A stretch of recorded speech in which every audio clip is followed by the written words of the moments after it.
দেখতে পাচ্ছেন এই যে মিষ্টিটা। প্রিয় দর্শক, আমি এই মুহূর্তে আছি মাদারীপুর সদরে।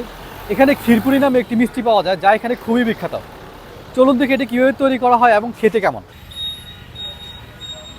এই যে দেখতে পাচ্ছেন যে ক্ষীরপুরি মিষ্টি, এটা কিন্তু এই এলাকার ঐতিহ্যবাহী এবং খুবই বিখ্যাত একটি মিষ্টি।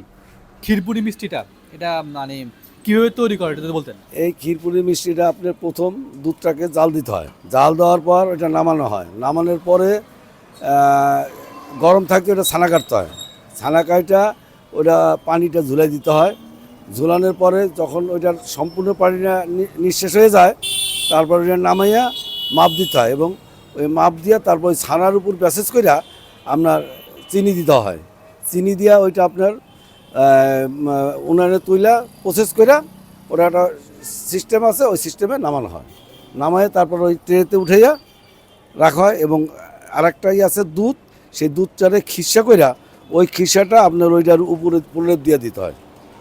এই ছানা এবং ক্ষীরের সংমিশ্রণই হয় ক্ষীরপুরি।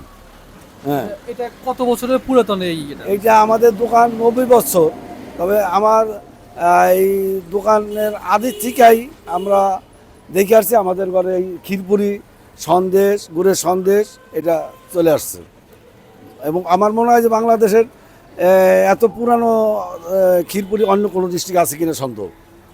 হয়েছে এখন অনেক জায়গায় হয়েছে, কিন্তু এত আদির থেকে ছিল না, আমাদের বুঝতে আছে। এই ক্ষীরপুরি মিষ্টি যেমন মাদারীপুরের একটা ঐতিহ্যবাহী মিষ্টি। ঐতিহ্য মাদারীপুরের ঐতিহ্য ক্ষীরপুরিও এবং গুড়ের সন্দেশ। এখন দুধটা তো বিলুপ্তর পথে, যার জন্য সেই গ্রান আর নাই। ওই হ্যাঁ, না, মাদারীপুরের খেজুর গুড় একসময় খুব বিখ্যাত ছিল।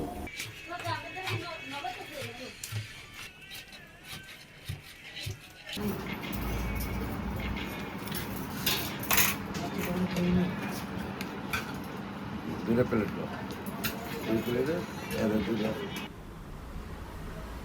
তো প্রিয় দর্শক, এটা হচ্ছে এখানকার এই যে মাদারীপুরের বিখ্যাত ক্ষীরপুরি মিষ্টি। দেখতে পাচ্ছেন এই যে মিষ্টিটা, আমি একটু খেয়ে দেখছি কেমন।